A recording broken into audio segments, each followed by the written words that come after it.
Alright, so pretty important lesson here. This sort of going to put together everything that you've done so far in this unit, and our end goal here is to try and be able to solve equations involving trig ratios. So, a few things you need to recall here first. First off, you need to remember our cast rule. Okay, that'll be first and foremost. Okay, so again, the cast rule means that there's certain quadrants where only one ratio is positive, and the first quadrant over here, all the ratios are positive. And we know that's true because the relationship that exists between x, y, and the r value in the triangle that the terminal arm makes with the x-axis, or you can call it the opposite adjacent hypotenuse. So these relationships need to be true, and we're going to need to use that a lot. And we're going to remember the difference between the principal angle and the related acute angle as well. Okay, so we can have a principal angle in any quadrant right here. Okay, one there in quadrant 1, one there in quadrant 2, and so on and so forth. And what makes all these angles related is that they make the same related acute angle with the nearest x-axis. So since all these angles are related to each other, they all share the same alpha, they will all have trig ratios of equal magnitude. They might differ by a plus or minus sign depending on the quadrant that you're in, but again, all the magnitudes of the ratios will be the same. Okay, and with that in mind, the relationship between the principal angle and the related acute angle is different depending on the quadrant that you're in. But again, if you have it sketched out, it's a lot easier to see the relationship. You don't have to actually memorize this. If you have it sketched out, you'll be able to see how to get the alpha from the theta or theta from the alpha, depending on what you have to do. Okay, all the exact values you've looked at over the course of the unit for 30 degrees, 45, and 60 degrees, all coming from the special triangles. So by now you should be able to recreate these triangles if needed and be able to determine these ratios exactly. And we should be able to have an idea of what the graphs look like as well. So one thing you're going to notice here from the graphs, if you look at sine x and cos x, that the range for sine x and cos x is that y is between -1 and 1. Okay, we talked about this a little bit back in grade 10. You had the idea where we couldn't have, for example, sine theta be equal to 4 over 3. Okay, if you try to solve for theta from this, you realize you're going to get an error in your calculator when you try it. And the reason it doesn't work, and if you picture it in terms of, again, the grade 10 usage of trigonometry, if sine is equal to opposite over hypotenuse, this would mean that the opposite side is longer than hypotenuse, which, as we know, is not possible. Okay, so that was the reason it didn't work in grade 10, and you can see from the graphs of sine x and cos x in grade 11 here that the range is between -1 and 1. So if you ever have a value for sine theta or cos theta that is above 1 or less than -1, you know that's going to be impossible to find an answer. Okay, and other things we talked about here, reciprocal ratios, we're going to need to use those a lot. Cosecant, secant, and cotan are the ratios they're related to. And if we have anything coterminal angles, we need to add or subtract whole multiples of the period. So again, if they're coterminal, they end at the same terminal arm, so all the ratios will be identical in every way. Okay, so let's try and put everything together here, and using only principal angles, I want us to find 4 equations equivalent to sine of 400 degrees. Okay, and again, using principal angles only, so you can't just cop out and add 360 degrees over and over and over again to get 4 equivalent equations here. That'd be a little bit too easy, but we can only use principal angles here. So the first thing you're going to want to do is, if you want to find a principal angle, we can subtract 360 from this, and so if we do that, okay, we're going to get 40 degrees. So this angle is coterminal with the 400 that's there. So we can say that sine of 400 degrees is equal to sine of 40. Okay, and again, if we look at a sketch here,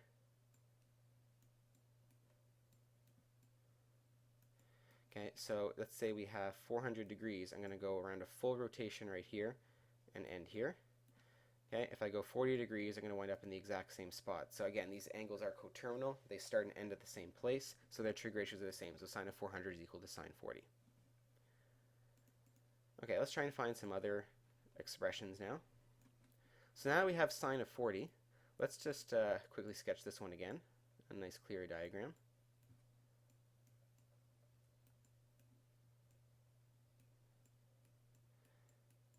Okay, so if I want to try and find equivalent expressions, we sort of did this in the last lesson, but what we're looking for here, if we're trying to get equations that have the same same exact value as what we have, we have to look at the related angles. So the related angles we know have equal magnitude. If they're in the same, if it's in the quadrant where it's the same sign as the original, they're going to be completely equivalent. So what I'm going to do here is I'm first going to start by trying to find the related angles. So there's going to be one in each quadrant here. So we're going to have 40 degrees here. Okay, I'm going to have one in this quadrant, making 40 degrees. And one in quadrant 4, again, making 40 degrees. Okay, what we're going to try and figure out is all the different possible related angles we have here. So let's start with the one in quadrant 2. So in quadrant 2, this angle will be 180 degrees minus 40 degrees. That's going to be 140 degrees. So we know that sine of 400 or sine of 40 will be well, at least have the same magnitude as sine of 140 because they're related angles. The question is, are they identical or are they off by a sign with each other? So let's take a look. So sine of 40 degrees here is in quadrant 1, where sine is positive. Okay, 140 degrees is in quadrant 2, where sine is also positive. So that means sine 40 and sine of 140 will be identical. Okay, and you can check this in your calculator as well. Sine 40 and sine 140 should be identical. Okay, so that gives us two equations equivalent. So we know sine 40 is the same as sine 400. Sine 140 is the same as sine 400. Now let's take a look at the one in quadrant 3. So this is quickly going to become a very, very messy diagram here. Let me try and clean it up a little bit here. Let's try and get rid of this other angle. And let's look at the angle in quadrant 3. So this angle right here, if I go all the way over, theta is going to be equal to 180 degrees plus 40 degrees, so that's 220 degrees.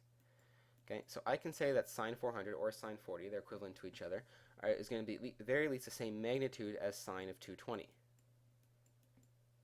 Okay, now what I have to be careful of is, again, even though they have the same magnitude because they're related angles, I have to check the signs. So sine 40 was in quadrant 1 where sine is positive. Sine 220 is in quadrant 3 where sine is negative. So sine 40 and sine 220 are the same magnitude, but they're off by a minus sign with each other. So in order to create an equivalent equation, we have to say sine 40 is equal to negative sine 220. Okay, and you can try these in your calculator. If you try sine 40 and sine 220, they'll be off by negative. So to make them identical to each other, we're going to put a negative in front of the sine 220. Okay, and last but not least, we'll do the same thing in quadrant 4. So in quadrant 4, theta will be 360 minus 40, so theta will be equal to 320 degrees. Okay, so again, if you're comparing it to sine 400 or sine 40, they will have the exact same magnitude as a sine of 320. However, let's check the signs. Sine 40 is in quadrant 1, it's positive.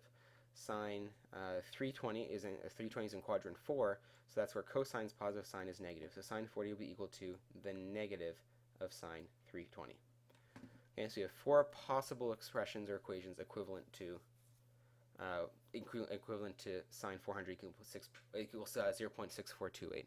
So this means sine of 40 will be positive 6.6428, sine 220 and sine 320 will be negative 0.6428 because the quadrants they're in, and sine 140 will be 0.6428.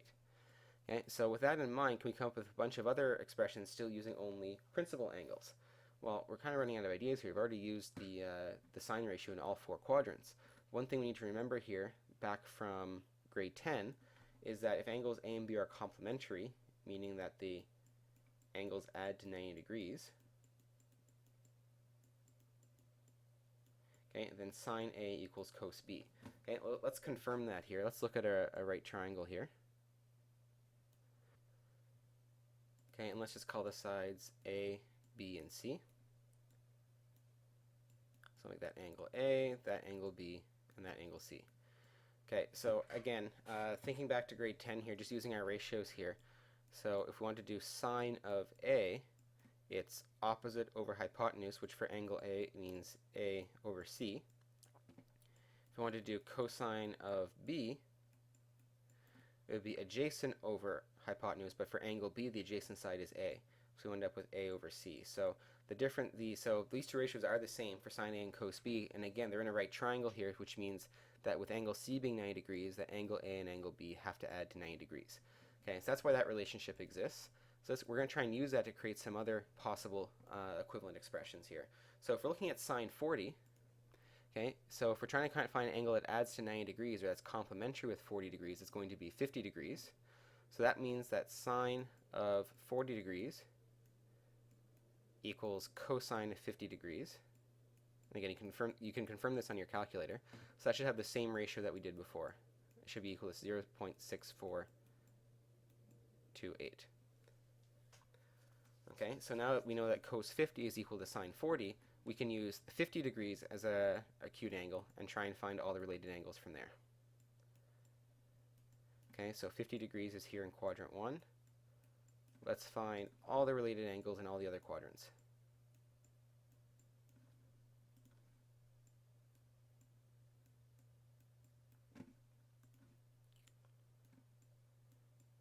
Okay, and I always find it helps to write out your cast rule as well for every single example.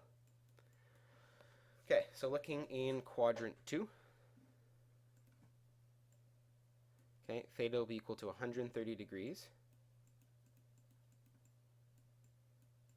Okay, so cosine of 50 will have the same magnitude as cosine of 130. However, looking at the signs, cos of 50 is positive because it's in quadrant 1 where everything's positive. Cosine of 130 is going to be negative because it's in quadrant 2 where only sine is positive. So cosine of 130 will be negative 0.6428. Okay, if I extend this into quadrant 3, here my theta is going to be 180 plus 50, which is 230. So cos of 230, again, related angle, same magnitude for the ratio. It's going to be related to 0.6428, same magnitude, but again, check the signs. Cos 50 is positive, cos 230 will be negative because it's in quadrant 3. So cos 230 is negative 0.6428. And last but not least, in quadrant 4, again, messy diagram here, theta is going to be 360 minus 50, which is 310 degrees. So cosine of 310 degrees is equal to, again, 0.6428. Check the sign. Is it positive or negative? Well, in quadrant 1, 50 degrees, cos 50 is positive. In quadrant 4, cosine is also positive, so it'll stay positive here. So we'll end up with, again, 4 other possible expressions, all equivalent to the original sine 400 equals 0.6428. All right, a lot went into that one, so let's keep going here. So I'm going to give you a situation here. I'm giving you, different information here. I want you to find out information from me about the related acute angle, so about alpha, and to tell me how big theta is to 2 decimal places. All right, let's get started right away. So the point negative 3, 5, we're told is on the, negative 3, negative 5 is on the terminal arm of angle theta. So I'm going to draw in my Cartesian plane here. Again, I strongly recommend that you always draw out the situation that's going on with your angles. It just makes it easier to avoid a mistake later on. So negative 3, negative 5 is somewhere down here.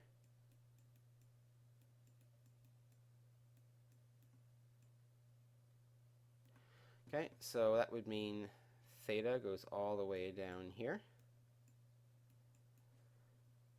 Okay, I can make a triangle here at the nearest x-axis, and this angle here would be alpha. So, about the related acute angle here, if I know that this is the point negative 3, negative 5, that means the side along the x-axis here has a length of 3, along the y-axis has a length of 5. So I can find the length of the missing side right here if I wanted to. But again, if I want to find alpha here, I just need to be able to solve the triangle. So looking at this triangle here, I have the side opposite to alpha and the side adjacent to alpha. So I can say that tan of alpha is equal to, it will be 5 over 3, so opposite over adjacent. Okay, so alpha will be the tan inverse of 5 over 3. Okay, so once I've figured that part out, I can then actually figure out theta. So theta, my red angle right here, is going to be equal to 180 degrees plus alpha.